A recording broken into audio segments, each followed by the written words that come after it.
सकता है, लेकिन इसका आत्मविश्वास चले जाने के कारण आज एक पतली सी रस्सी ने इसे गुलाम बना लिया है। ये हाल होता है जब किसी का आत्मविश्वास चला जाता है। कई बार विद्यार्थी भी अपना आत्मविश्वास खो देते हैं, कहते नहीं मेरे बस का कुछ नहीं है, मेरी समझ में नहीं आता, मैथ मेरी समझ में ही नहीं आता, मुझे कुछ याद ही नहीं होता, इंग्लिश मुझे पढ़नी ही नहीं आती, साइंस मेरी समझ में नहीं आती, ये फिजिक्स केमिस्ट्री ये मेरे बस का नहीं है।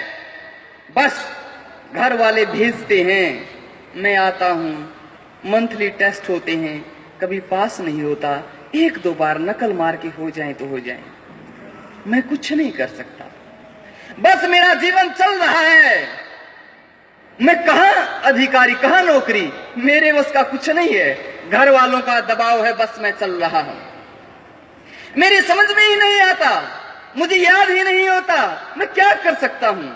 कई बार विद्यार्थी अपना ऐसा आत्मविश्वास खो देते हैं, लेकिन मैं बताना चाहता हूं ऐसे विद्यार्थियों को कि आप अपना आत्मविश्वास मत खोइए, इतिहास उठा लीजिए।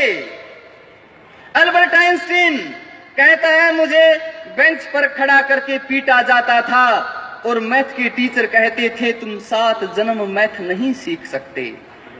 वो व्यक्ति ठानता है, संघर्ष करता है, लगा रहता है, महान वैज्ञानिक बन गया, थ्योरी ऑफ रिलेटिविटी दे गया, एनर्जी और मास में रिलेशन।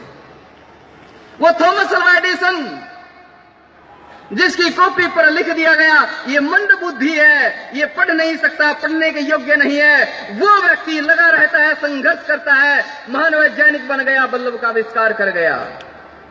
वो न्यूटन जो कहता है मुझे फिजिक्स और मैथ तो आते ही नहीं थे, वो न्यूटन अपना आत्मविश्वास नहीं खोता और लगा रहता है और फिजिक्स में गति के नियम दे गया।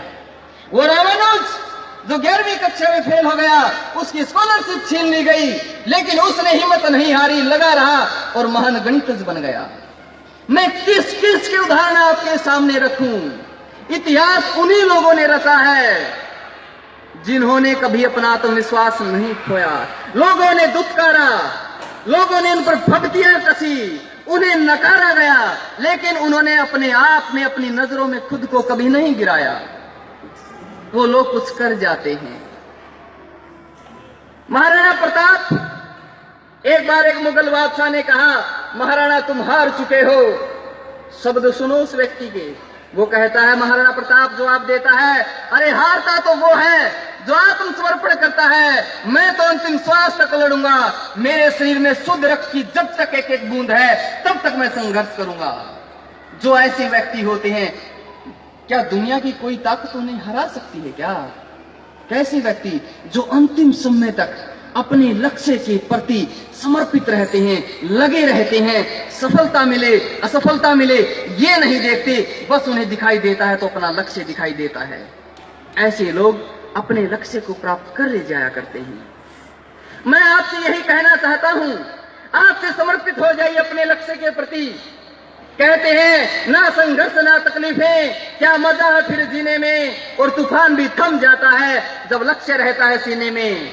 आपके सीने में आपका लक्ष्य होगा, सब बाधाएं थम जाएंगी, रुक जाएंगी, लेकिन आपका समर्पण हो अपने लक्ष्य के प्रति। आप कहोगे ठीक है जी, मान लिया आपकी बात, आपसे कुछ करेंगे कोशिश, लेकिन मैं कहता हूं आज आप लक्ष्य के प्रति समर्पित हो गए, आप टॉप कर सकते हो। अरे आप केवल अपने स्कूल जिले को नहीं, आप अपने बोर्ड को टॉप कर सकते हो। क्या मेरे इन लेक्चर देने मात्र से टॉप हो जाएगा?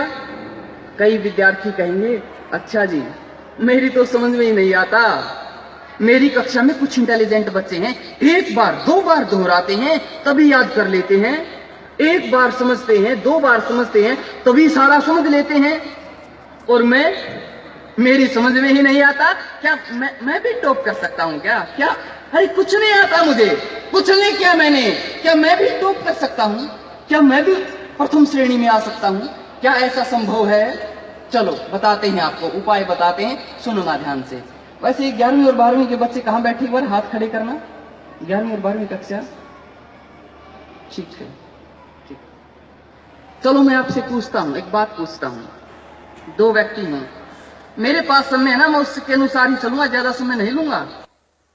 दो व्यक्ति हैं, एक के पास गाड़ी है और एक है पैदल यात्री। दोनों को यहां से हिसार जाना है, हिसार। तो दोनों में